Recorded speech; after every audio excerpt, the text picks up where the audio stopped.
നവഗ്രഹം ചാനലിലേക്ക് എല്ലാവർക്കും സ്വാഗതം. നമ്മൾ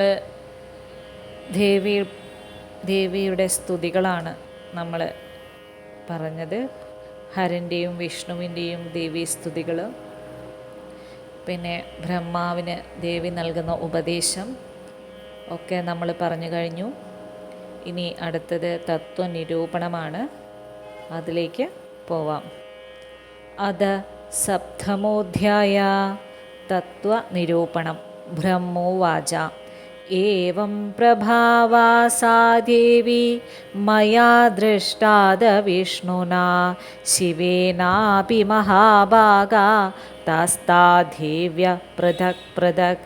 ഹേ മഹാഭാഗ, ഇത്രയും മഹാത്മ്യമുള്ള ആ ദേവിയെയും മറ്റു ദേവിമാരെയും ഞാനും വിഷ്ണുവും ശിവനും ദർശിച്ചു.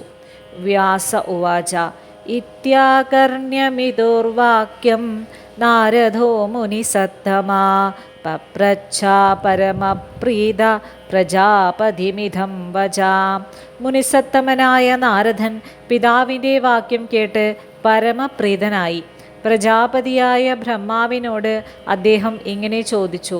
നാരദ ഉവാച പുമാനാദ്യോ അവിനാശീയോ നിർഗുണോ അച്യുതിരവ്യയാ ദൃഷ്ടശ്രേവാനുഭൂതശ്ച തദ്വദസ്വ പിതാമഹ.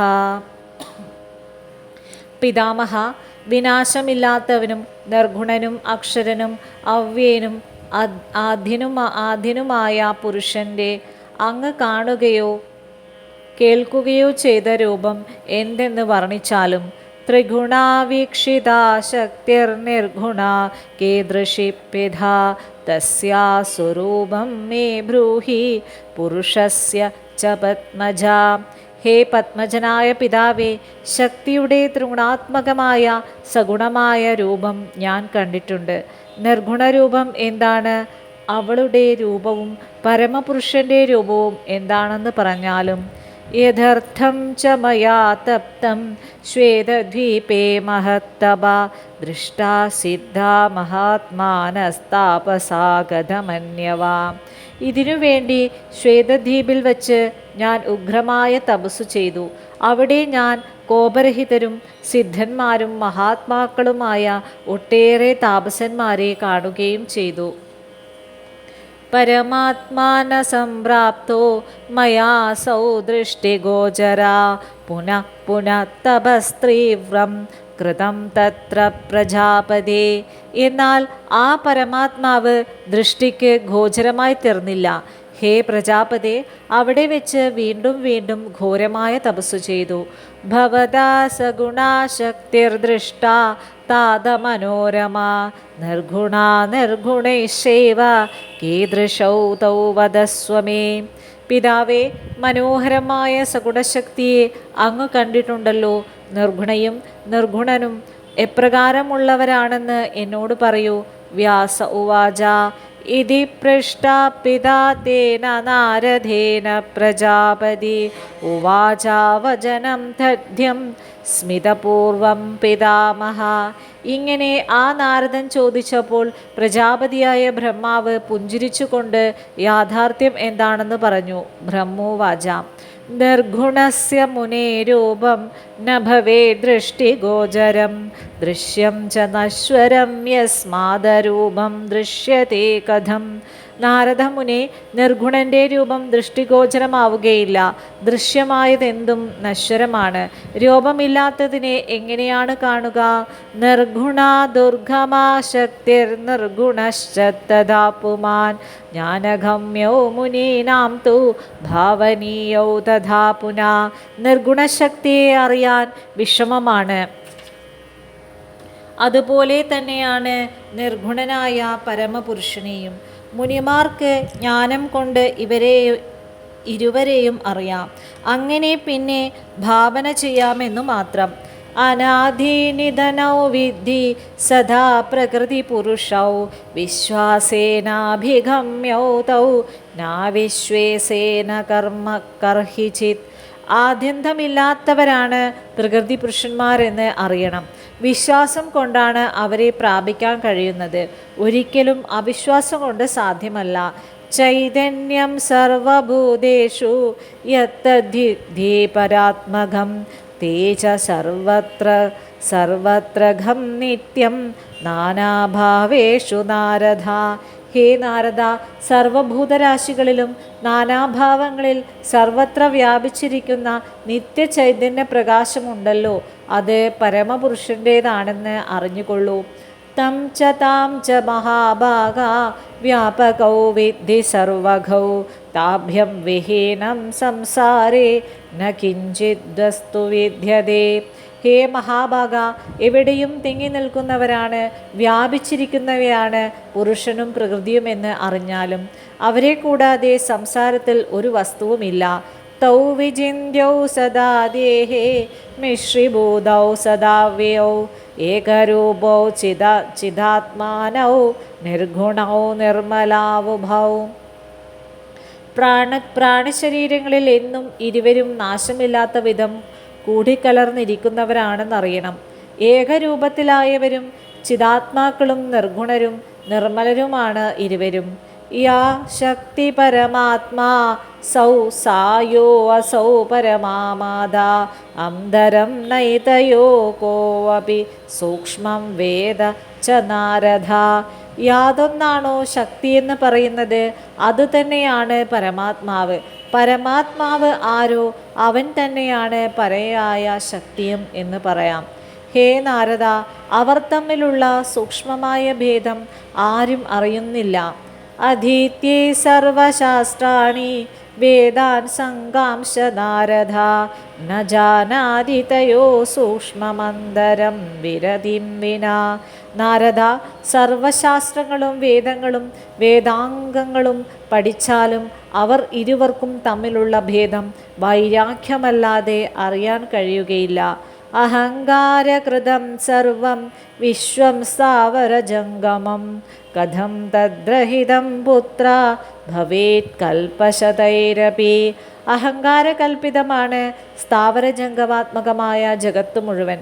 മകനെ, 100 കൽപ്പം കഴിഞ്ഞാലും അത് അങ്ങനെ ഇല്ലാതായിത്തീരും. നിർഗുണം സഗുണാ പുത്ര കഥം പശ്യതി ചക്ഷുഷാ സഗുണം ച മഹാബുദ്ധി ചേതസാ സംവിചാരയ. മകനെ, സഗുണൻ നിർഗുണനെ കണ്ണുകൊണ്ട് കാണുന്നതെങ്ങനെ?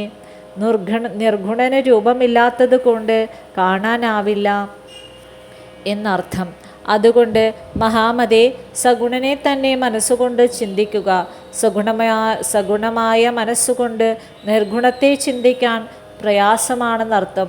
പിത്തേനാചാദിതാ ജിഹ്വ ചക്ഷുശ്ചാ മുനിസത്തമാ കടു പിത്തം വിജാനാതി രസം രൂപം ന തത്തഥാ. ഹേ നാരദമുനെ, പിത്തം ബാധിച്ച നാവും കണ്ണും എരിവുരസവും മഞ്ഞ നിറവും യഥായോഗ്യം അറിയുന്നില്ലല്ലോ. ഗുണേ സമാവൃതം ചേത കഥം ജാനാതി നിർഗുണം അഹങ്കാരോദ്ഭവം തച്ച തദ്വിഹീനം കഥം ഭവേത്. അതുപോലെ ഗുണങ്ങൾ വ്യാപിച്ചിരിക്കുന്ന മനസ്സ് നിർഗുണമായതിനെ അറിയുന്നതെങ്ങനെ? അഹങ്കാരത്തിൽ നിന്നും ജനിച്ച മനസ്സ് ഗുണങ്ങൾ ഇല്ലാതായിരിക്കുമോ? യാവന്ന ഗുണവിച്ഛേദസ്താവത്തദർശനം കൂത തം പശ്യതി തദാ ചിത്തേ യഥാഹങ്കാരവർജിത. ഗുണങ്ങൾ പൂർണ്ണമായി നശിക്കാത്തിടത്തോളം കാലം ആ പരമപുരുഷനെ എങ്ങനെ ദർശിക്കാൻ കഴിയും? എപ്പോഴാണോ അഹങ്കാരം തീരെ നശിക്കുന്നത് അപ്പോൾ അവനെ മനസ്സാ ദർശിക്കാൻ കഴിയും. നാരദ ഉവാച സ്വരൂപം ദേവദേവേശ ത്രയാണാമേവ വിസ്തരാത് ഗുണാനാം യത് സ്വരൂപോസ്തി യഹങ്കാരാസ്ത്രീ രൂപക. ഹേ ദേവദേവേശ, അങ്ങ് സത്വം, രജസ്, തമസ് എന്നീ 3 ഗുണങ്ങളുടെ സ്വരൂപവും 3 വിധത്തിലുള്ള അഹങ്കാരത്തിൻ്റെ സ്വരൂപവും എന്നോട് വിസ്തരിച്ചു പറഞ്ഞാലും സാത്വികോ രാജസച്ചൈവ താമസശ്ച തഥാ പരാ വിഭേദേന സ്വരൂപാണി വദസ്വ പുരുഷോത്തമ. ഹേ പുരുഷോത്തമ, സാത്വികം, രാജസം, താമസം ഇവയാണല്ലോ ത്രിഗുണങ്ങൾ. ഇവയിൽ ഓരോന്നിൻ്റെയും സ്വരൂപം എന്തെന്ന് പറഞ്ഞാലും യജ്ഞാത്വാ വിപ്രമുക്തേഹം ജ്ഞാനം തദ്വദമേ പ്രഭോ ഗുണാനാം ലക്ഷണാന്വേവ വിധനാനേ വിഭാഗശ. ഓരോ ഗുണത്തിൻ്റെയും രൂപം എന്തെന്നായിരുന്നു ആദ്യം ചോദിച്ചത്. ഇപ്പോൾ ലക്ഷണം അറിയാൻ ആഗ്രഹിച്ചു കൊണ്ട് ചോദിക്കുന്നു, ഹേ പ്രഭു, ഓരോ ഗുണത്തിൻ്റെയും ലക്ഷണവും വിസ്തരിച്ച് പറയണം. എന്ത് അറിഞ്ഞാലാണോ എനിക്ക് മുക്തനാവാൻ കഴിയുന്നത്, ആ ജ്ഞാനം എന്താണെന്നും അങ്ങ് പറഞ്ഞാലും. ബ്രഹ്മോവാച ത്രയാണാം ശക്തയസ്തിസ്ത്രസ്തദ്ബ്രവീമി തവാനഘ ജ്ഞാനശക്തി ക്രിയാശക്തിരർത്ഥശക്തിസ്തഥാപരാ. ഹേ നിഷ്പാപനായ നാരദ, 3 അഹങ്കാരങ്ങൾക്കും 3 ശക്തികളുണ്ട്. ഞാൻ അത് പറഞ്ഞു തരാം. അവ ജ്ഞാനശക്തി, ക്രിയാശക്തി, മറ്റൊന്ന് അർത്ഥശക്തി, അതായത് ദ്രവ്യശക്തി എന്നീ പേരുകളാൽ പ്രസിദ്ധങ്ങളാണ്. സ്വാത്വികസ്യ ജ്ഞാനശക്തി, രാജസസ്യ ക്രിയാത്മിക, ദ്രവ്യശക്തിസ്താമസസ്യ തിസ്രച്ഛാഗതിതാസ്തവ. ജ്ഞാനശക്തിക്ക് സാത്വികാഹങ്കാരത്തോടും, ക്രിയാശക്തിക്ക് രാജസാഹങ്കാരത്തോടും, ദ്രവ്യശക്തിക്ക് താമസാഹങ്കാരത്തോടുമാണ് ബന്ധം. ഈ 3ഉം അങ്ങയോട് ഞാൻ പറഞ്ഞു കഴിഞ്ഞു. തേഷാം കാര്യാണി വക്ഷ്യാമി ശൃണു നാരദ തത്വധാ. താമസ്യാ ദ്രവ്യശക്തേശ ശബ്ദസ്പർശസമുദ്ഭവ. ഇനി ഞാൻ അവയുടെ കാര്യരൂപങ്ങളെപ്പറ്റി പറയാം. ശ്രദ്ധിച്ചു കേട്ടുകൊള്ളുക. താമസിയായ ദ്രവ്യശക്തിയിൽ നിന്ന് ഉണ്ടായവയാണ് ശബ്ദം, സ്പർശം.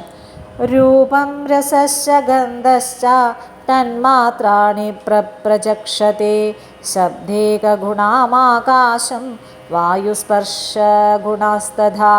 രൂപം, രസം, ഗന്ധം എന്നിവ ഇവയാണ് തന്മാത്രകൾ എന്ന് പറയുന്നത്. ശബ്ദം എന്ന ഏകഗുണമുള്ളതാണ് ആകാശം. അതുപോലെ വായുവിൻ്റേത് സ്പർശവും. സ്വരൂപൈകഗുണോ അഗ്നിശ്ച ജലം രസഗുണാത്മകം പൃഥ്വി ഗന്ധഗുണ ജ്ഞേയാ സൂക്ഷ്മാണ്യേതാനി നാരദ. അഗ്നിയുടേത് രൂപവും ജലത്തിൻ്റേത് രസവും പൃഥ്വിയുടേത് ഗന്ധവുമാണെന്ന് അറിഞ്ഞുകൊള്ളുക. ഹേ നാരദ, ഇവ സൂക്ഷ്മങ്ങളാണ്.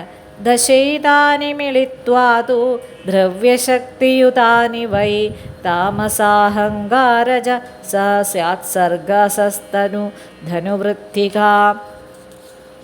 ദ്രവ്യശക്തിയോട് ബന്ധപ്പെട്ട് നിൽക്കുന്ന ഈ 10 പഞ്ചഭൂതങ്ങളും അവയുടെ തന്മാത്രകളും ഒന്നിച്ചു ചേർന്ന് പ്രകടമാകുന്നത് എപ്പോഴോ അപ്പോൾ അതിനെ താമസാഹങ്കാരത്തെ തുടർന്നുണ്ടായ സൃഷ്ടി എന്ന് പറയുന്നു. രാജസ്യാശ്ച ക്രിയാശക്തേരുത്പന്നാനി ശൃണുഷ്വമേ ശ്രോത്രം ത്വഗ്രസനാ ചക്ഷുർഘ്രാണം ചൈവ ച പഞ്ചമം. രജോഗുണപ്രധാനമായ ക്രിയാശക്തിയിൽ നിന്ന് ഉണ്ടായവ എന്തെല്ലാമാണോ അവയെപ്പറ്റി പറയാം. കേട്ടുകൊള്ളുക. ചെവി, ത്വക്ക്, നാക്ക്, കണ്ണ്, മൂക്ക്, ഈ 5 ജ്ഞാനേന്ദ്രിയാണി ചൈതാനി തഥാ കർമ്മേന്ദ്രിയാണി ച വാക്പാണി പാദപായുശ്ച ഗുഹ്യാന്താനി ച പഞ്ചവൈ. ജ്ഞാനേന്ദ്രിയങ്ങളും അതുപോലെ വാക്ക്, കൈ, കാൽ, ഗുദം, ലിംഗം എന്നീ 5 കർമ്മേന്ദ്രിയങ്ങളും പ്രാണോപാനശ്ച വ്യാനശ്ച സമാനോധാനവായവ പഞ്ചദശ മിളിത്വൈവ രാജസ സർഗ ഉച്യത്തെ. പ്രാണൻ, അപാനൻ, വ്യാനൻ, സമാനൻ, ഉദാനൻ എന്നീ പഞ്ചപ്രാണങ്ങളും അങ്ങനെ 15 ഒന്നിച്ചു ചേർന്നുണ്ടായ സൃഷ്ടി രാജസൃഷ്ടി എന്ന് പറയുന്നു.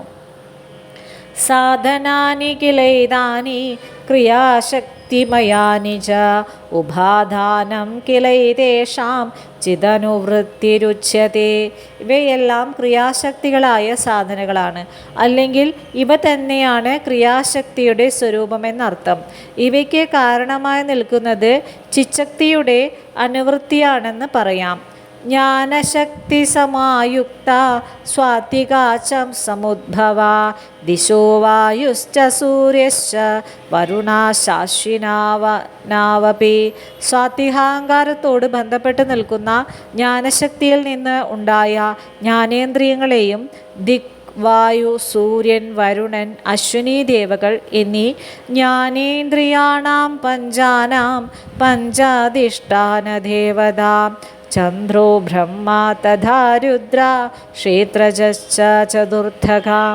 5 ജ്ഞാനേന്ദ്രിയങ്ങളുടെ അധിഷ്ഠാന ദേവതകളെയും ചന്ദ്രൻ, ബ്രഹ്മാവ്, രുദ്രൻ, ക്ഷേത്രജ്ഞൻ എന്നിങ്ങനെ ഇത്യന്തകാരണാഗ്യസ്യ ബുദ്ധ്യാദേശാദിദൈവതം ചത്വാരിവ്യാ തഥാ പ്രോക്ത കിലാധിഷ്ഠാതൃദേവത. അന്ധകരണം എന്നു പേരുള്ള ബുദ്ധി, മനസ്സ്, ചിത്തം, അഹങ്കാരം ഇവയുടെ 4 അധിഷ്ഠാന ദേവതകളെയും മനസാ സഹ ചൈതാനി നൂനം പഞ്ചദശേവതു സ്വാത്വികസ്യ തുസർഗോയം സ്വാത്വികാഖ്യാ പ്രകീർത്തിത. മനസ്സിനെയും ചേർത്താൽ എല്ലാം കൂടി 15 ഉണ്ട്. അതായത് ജ്ഞാനേന്ദ്രിയങ്ങൾ 5, അവയുടെ അധിഷ്ഠാന ദേവതകൾ 5, അന്ധകരണാധിഷ്ഠാന ദേവതകളും മനസ്സും ചേർന്ന് 5, അങ്ങനെ 15 ഉണ്ട് എന്നു ചുരുക്കം. സ്വാത്വികാഹങ്കാരത്തിൻ്റെ ഈ സൃഷ്ടിയെ സ്വാത്വിക സൃഷ്ടി എന്ന് പറയും. സ്ഥൂല സൂക്ഷ്മാതിവേദേന ദ്വേ രൂപേ പരമാത്മന ജ്ഞാനരൂപം നിരാകാരം നിധാനം തത്പ്രചക്ഷത്തെ. സ്ഥൂലം, സൂക്ഷ്മം എന്നീ ഭേദമനുസരിച്ച് പരമാത്മാവിന് 2 രൂപങ്ങളുണ്ട്. പരമാത്മാവിൻ്റെ നിരാകാരമായ ജ്ഞാനസ്വരൂപമാണ് സകലതിലും ഉപാദാന കാരണമെന്ന് പറയപ്പെടുന്നു. സാധകസ്യ തു ധ്യാനാദൗ സ്ഥൂലരൂപം പ്രചക്ഷതേ ശരീരം സൂക്ഷ്മമേവേദം പുരുഷസ്യ പ്രകീർത്തിതം. സാധകൻ്റെ ധ്യാനാദികൾക്കു വേണ്ടിയുള്ളതാണ് സ്ഥൂലരൂപം. അതുതന്നെയാണ് പരമാത്മാവിൻ്റെ സൂക്ഷ്മ ശരീരം എന്നും പ്രകീർത്തിക്കപ്പെടുന്നത്. മമ ചൈവ ശരീരം വൈ സൂത്രമിഥ്യാഭിധീനതേ ധീയതേ സ്ഥൂലം ശരീരം വക്ഷ്യാമി ബ്രഹ്മണാ പരമാത്മന. എൻ്റെ ഈ ശരീരത്തെ സൂത്രമെന്ന് അറിവുള്ളവർ പറയുന്നു. ഇനി പരമാത്മാവായ ബ്രഹ്മത്തിൻ്റെ സ്ഥൂല ശരീരത്തെക്കുറിച്ച് ഞാൻ പറയാം. ശൃണു നാരദ യജ്ഞേന യത്രുത്വാ വിപ്രമുച്യതേ തന്മാത്രാണി പുരോക്താനി ഭൂതസൂക്ഷ്മാണി യാനി വൈ. ഹേ നാരദ, ശ്രദ്ധിച്ചു കേൾക്കൂ. ഇത് കേട്ടാൽ മുക്തനായി തീരാം. ഭൂതസൂക്ഷ്മങ്ങളായ തന്മാത്രകളെപ്പറ്റി ഞാൻ നേരത്തെ പറഞ്ഞല്ലോ. പഞ്ചീകൃത്യ തു താന്യേവ പഞ്ചഭൂതസമുദ്ഭവ പഞ്ചീകരണഭേദോയം ശൃണു സംവാദദഖില. പഞ്ചതന്മാത്രകൾ സൂക്ഷ്മരൂപങ്ങളാണല്ലോ. അവയുടെ പഞ്ചീകരണം മൂലമാണ് പഞ്ചഭൂതാത്മകമായ ശരീരം ഉണ്ടാവുന്നത്. പഞ്ചീകരണം എന്താണെന്ന് പറയാം, കേൾക്കൂ. പ്രഥമം രസതന്മാത്ര മുപാധായ മനസ്യപി കൽപ്പയേച്ഛാ തദാഥേ തദ്വൈ യഥാ ഭവതി ചോദകം. പഞ്ചീകരണം എങ്ങനെയെന്നറിയാൻ വേണ്ടി ഉദാഹരണത്തിന് ആദ്യം ജലതന്മാത്രയായ രസത്തെ മനസ്സിൽ സങ്കല്പിക്കുക. ജലത്തിൻ്റെ സ്ഥൂലരൂപം ഉണ്ടായത് എങ്ങനെയെന്ന് അറിയുകയാണ് വശ്യം. അതിന് രസതന്മാത്രയെ ആദ്യം 2ആയി വിഭജിക്കുക. അതിൽ ഒരു പാതി ജലമായി കരുതുക. ശിഷ്ടാനാം ചൈവ ഭൂതാനാം അംശാൻ കൃത്വാ പൃഥക് പൃഥക് ഉദകേ മിശ്രയേ ശാശാൻ കൃതേ രസമയേ തഥാം. മറ്റു തന്മാത്രകളുടെയും, അതായത് രൂപം, ഗന്ധം, ശബ്ദം, സ്പർശം എന്നീ തന്മാത്രകളെയും ഇങ്ങനെ ഈ 2ആയി വിഭജിക്കുക. പിന്നെ ഈ 4ൻ്റെയും ഓരോ പാതിയെടുത്ത് 4ആയി വിഭജിക്കണം. ഓരോന്നിൻ്റെയും ഇങ്ങനെ 4ആയി വിഭജിച്ച അംശങ്ങളിൽ ഒന്ന് നേരത്തെ പറഞ്ഞ ജലത്തോട് ചേർക്കുക. അപ്പോൾ രസതന്മാത്രയുടെ പകുതിയും മറ്റ് ഓരോ തന്മാത്രകളുടെയും പകുതിയുടെ 1/4 കൂടി ചേർന്നതാണ് ജലമെന്ന പഞ്ചഭൂതം. ഇങ്ങനെയാണ് മറ്റു പഞ്ചഭൂതങ്ങളുടെയും പഞ്ചീകരണം. തഥാ ഭൂതവിഭാഗേ ച ചൈതന്യേ ച പ്രകാശിതേ ചൈതന്യസ്യ പ്രവേശാസ്തു തദാഹമിതി സംശയ. ഇങ്ങനെ പഞ്ചീകൃതമാണ് പഞ്ചഭൂതാത്മകമായ പ്രാണിശരീരം. പഞ്ചഭൂതാത്മകമാകുമ്പോൾ അതിൽ ചൈതന്യം പ്രകാശിക്കും. ചൈതന്യം പ്രകാശിക്കുന്നതോടുകൂടി ശരീരമാണ് അഹം എന്ന ഭാവവും ഉണ്ടാകുന്നു. പ്രതീയമാനേ തേനൈവ വിശേഷോണാഭിനാനത ആദിനാരായണോ ദേവോ ഭഗവാനീതി ചോച്യത്തെ. ശരീരാഭിമാനിയാണെന്ന വിധം തോന്നിപ്പിക്കുന്ന ആ ചൈതന്യത്തെയാണ് ആദിനാരായണനെന്നും ദേവനെന്നും ഭഗവാനെന്നും മറ്റും പറയുന്നത്. ഘനീഭൂതേ അധഭൂതാനാം വിഭാഗേ സ്പഷ്ടതാം ഗതേ വൃദ്ധിം പ്രാപ്യ ഗുണേശേഥ നേകൈകഗുണവൃദ്ധിത. പഞ്ചീകൃതമായ പഞ്ചഭൂത വിഭാഗങ്ങൾ ഘനീഭവിച്ച് സ്പഷ്ടമായി തീരുമ്പോൾ ഒന്നിനൊന്ന് കൂടിക്കൂടി ഗുണങ്ങളും വർദ്ധിച്ചു വരും.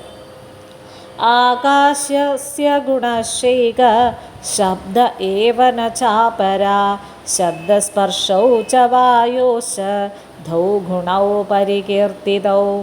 ആകാശത്തിൽ ഒരു ഒറ്റ ഗുണമേ ഉള്ളൂ. ശബ്ദം മറ്റൊരു ഗുണവുമായില്ല. ശബ്ദം മറ്റൊരു ഗുണവുമില്ല. വായുവിന് 2 ഗുണങ്ങളുള്ളതായി പറയപ്പെടുന്നു, ശബ്ദവും സ്പർശവും. അഗ്നേ ശബ്ദശ്ച സ്പർശശ്ച രൂപമേതേ ത്രയോ ഗുണ ശബ്ദസ്പർശരൂപരസാംശത്തോരോ വൈ ജലസ്യ ച. അഗ്നിക്ക് ശബ്ദം, സ്പർശം, രൂപം എന്നിങ്ങനെ 3 ഗുണങ്ങളുണ്ട്. ജലത്തിന് ശബ്ദം, സ്പർശം, രൂപം, രസം എന്നിങ്ങനെ 4 ഗുണങ്ങളും. സ്പർശശബ്ദരസാരൂപം ഗന്ധശ്ച പൃഥിവീ ഗുണ ഏവം മിളിതയോഗേശ്ച ബ്രഹ്മാണ്ഡോത്പത്തിരുച്യത്തെ. പൃഥ്വിക്ക് സ്പർശം, ശബ്ദം, രസം, രൂപം, ഗന്ധം എന്നീ ഗുണങ്ങളുണ്ട്. ഇങ്ങനെ എല്ലാ ഭൂതവസ്തുക്കളുടെയും സമ്മേളനം മൂലമാണ് ബ്രഹ്മാണ്ഡം ജനിക്കുന്നതെന്ന് പറയപ്പെടുന്നു. Survey ജീവാ മിളിത്വൈവ ബ്രഹ്മാണ്ഡാംശസമുദ്ഭവാ ചതുരശീതിലക്ഷാശ്ച പ്രോക്താ Y ജീവജാതയാ. ബ്രഹ്മാണ്ഡത്തിൻ്റെ അംശങ്ങളായി ഭവിച്ച എല്ലാ ജീവന്മാരും കൂടിച്ചേർന്ന് 84 ലക്ഷം ജീവജാതികൾ ഉള്ളതായി പറയപ്പെടുന്നു. ഇതി ശ്രീദേവി ഭാഗവതേ തൃതീയസ്കന്ധേ സപ്തമോധ്യായ. ഓം മഹാദേവി നമഃ.